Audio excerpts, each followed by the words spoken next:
warahmatullahi wabarakatuh. Alhamdulillahi rabbil alamin. Wassalatu wassalamu ala asyrafil anbiya'i wal mursalin wa ala alihi wa sahbihi rasulillahi ajma'in. Amma ba'du. Bersyukur kita kepada Allah Subhanahu wa taala dengan melafazkan alhamdulillahi rabbil alamin. Bersalawat kita kepada baginda Rasulullah sallallahu alaihi wasallam dengan melafazkan Allahumma shalli ala sayyidina Muhammad wa ala ali sayyidina Muhammad.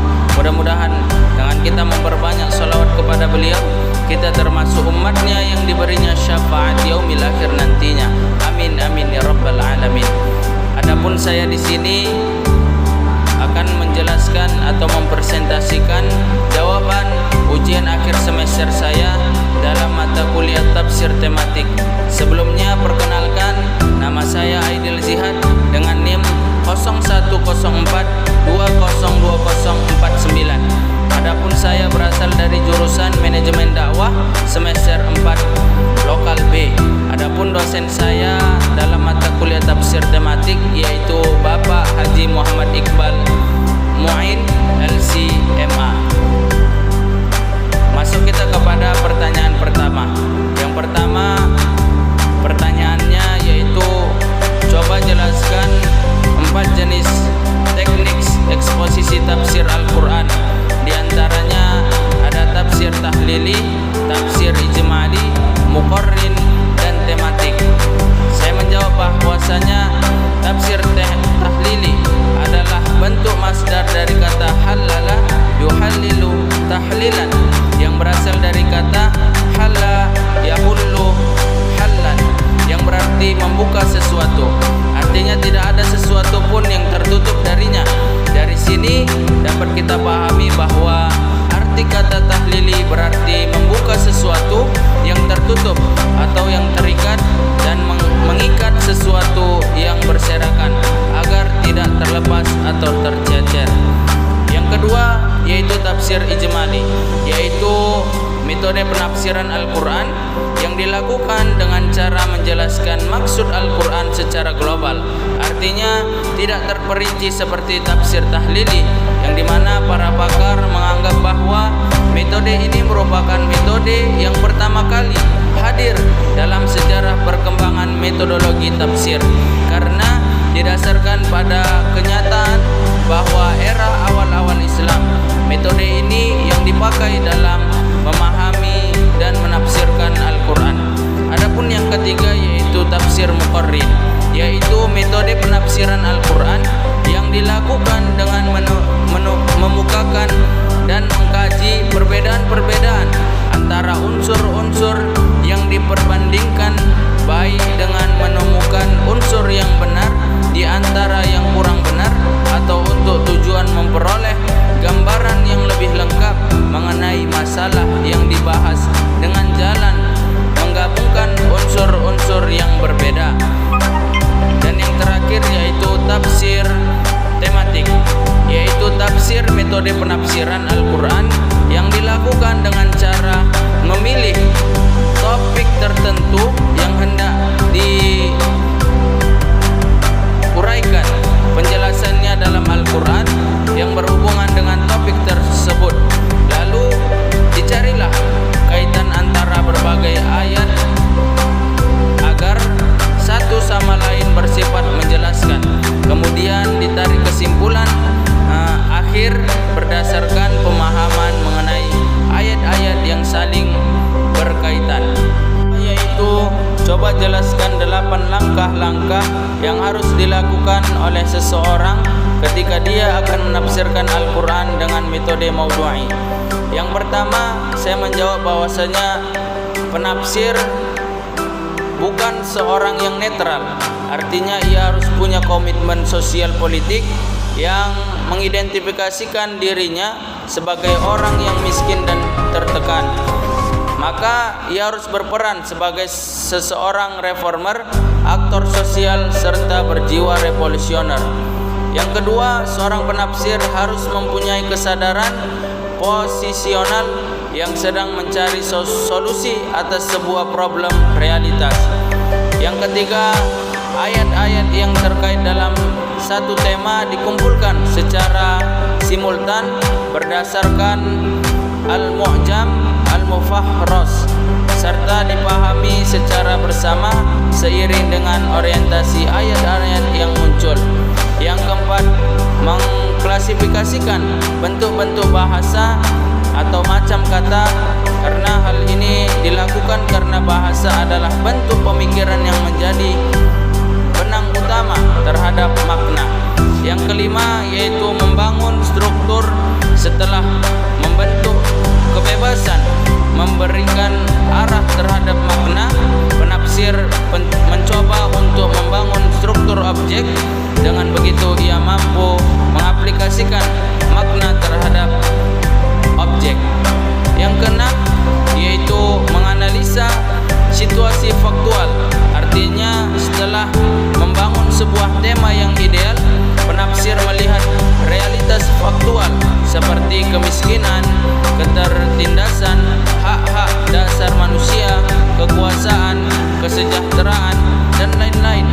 Dengan begitu, berharap ia mampu mengetahui situasi real, sebab-sebab munculnya sebuah fenomena, serta faktor-faktor yang menyebabkan perubahan.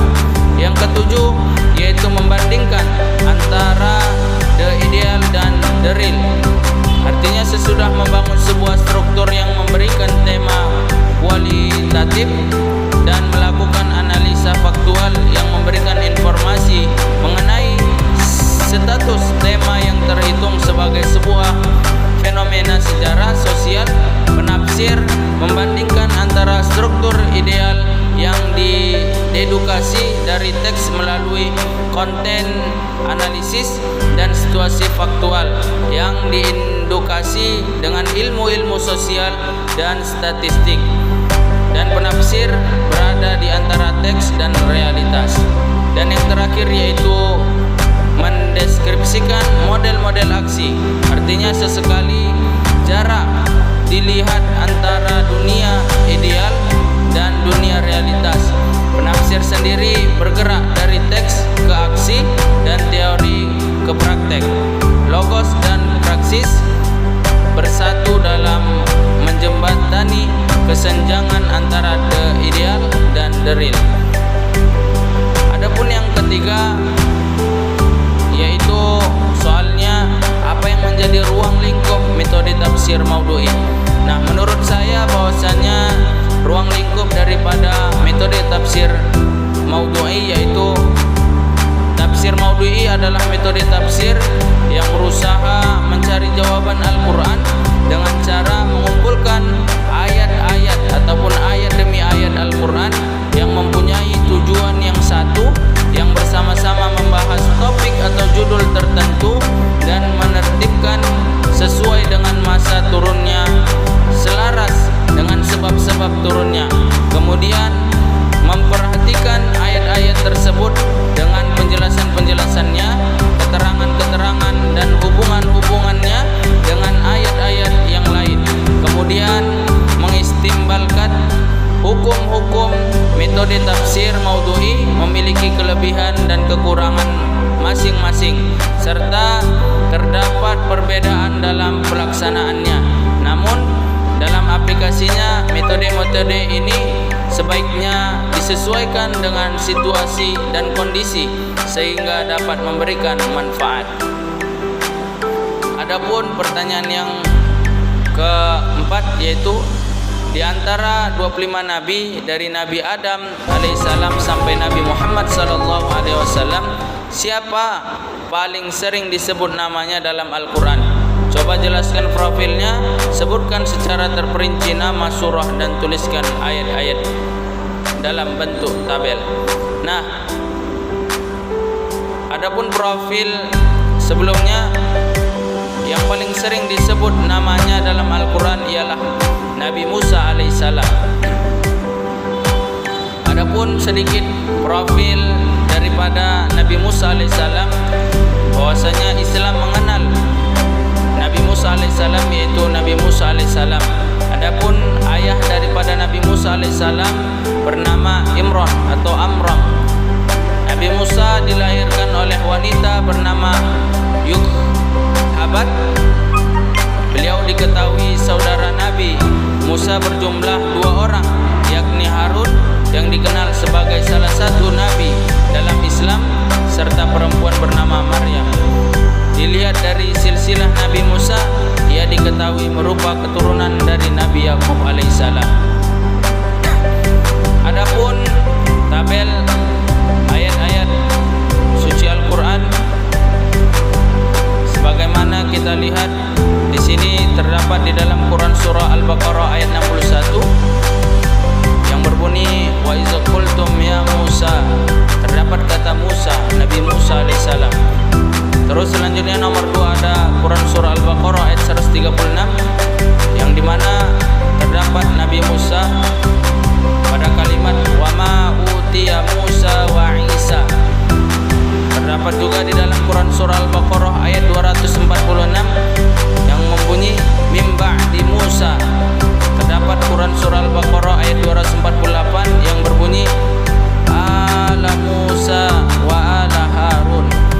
Terdapat juga di dalam Quran surah Al-Imran ayat 184 yang berbunyi wa ma utiya Musa wa Isa. Terdapat Quran surah Al-Maidah ayat 20 yang berbunyi wa iz qala Musa liqaumihi ya qaumi. Terdapat Quran surah Maryam ayat 51 yang berbunyi wa zkur fil kitabi Musa. Terdapat Quran surah Al-Ahzab ayat 7 yang berbunyi wa Musa wa Isa bani Maryam. Adapun pertanyaan selanjutnya yaitu jelaskan mengapa nama Nabi Musa alaihissalam paling banyak disebut di dalam Al-Quran. Saya menjawab bahwasanya ya karena cobaan dan kesengsaraan yang dialaminya sangat mirip dengan apa yang dialami Nabi Muhammad SAW, dan Al-Quran menyajikan contoh-contoh dari Nabi Musa alaihissalam sekaligus untuk menghibur hati Nabi SAW. Adapun untuk mengambil hikmahnya dan melihat kondisi negara-negara sebelumnya agar kita tidak jatuh ke dalam apa yang telah mereka alami. Jelas imarah supaya kita tidak melakukan apa yang mereka lakukan. Demikian juga kehidupan para nabi lain yang diutus untuk memperbaiki akidah dan kerusakan moral. Semua ini ada di dalam Al-Quran. Pertanyaan selanjutnya yaitu jelaskan prinsip dan model kepemimpinan politik Nabi Sulaiman alaihissalam dalam Al-Quran dan buktikan dengan ayat Al-Quran sesuai dengan pertanyaan. Jawaban saya bahwasanya prinsip dan modelnya yaitu kepemimpinan politik Nabi Sulaiman dalam Al-Quran ada 8 prinsip kepemimpinan politik. Yang pertama, Nabi Sulaiman yaitu memiliki ilmu dan hikmah, selalu bersyukur kepada Allah Subhanahu wa taala, beriman dan bertakwa kepada Allah Subhanahu wa taala, bersikap sabar, memiliki karismatik dan berwibawa, bijaksana, adil dan tegas, membangun hubungan diplomatik, dan beliau termasuk orang yang jujur. Adapun dalilnya terdapat di dalam Quran surah An-Naml ayat 19 yang artinya maka dia Sulaiman tersenyum lalu tertawa karena mendengar perkataan semut itu, dan dia berdoa, ya Tuhanku, anugerahkan aku ilham untuk tetap mensyukuri nikmat-Mu yang telah Engkau anugerahkan kepadaku dan kepada kedua orang tuaku, dan agar aku mengerjakan kebajikan yang Engkau ridhai, dan masukkanlah aku dengan rahmat-Mu ke dalam golongan hamba-hamba yang soleh. Artinya terdapat perilaku dan perbuatan-perbuatan Nabi Sulaiman alaihissalam, mudah-mudahan ia termasuk orang-orang yang soleh. Demikian presentasi saya selaku mahasiswa undur diri dengan mengakhiri nasru minallahi wa fathun qarib wa basyiril mu'minin. Assalamualaikum warahmatullahi wabarakatuh.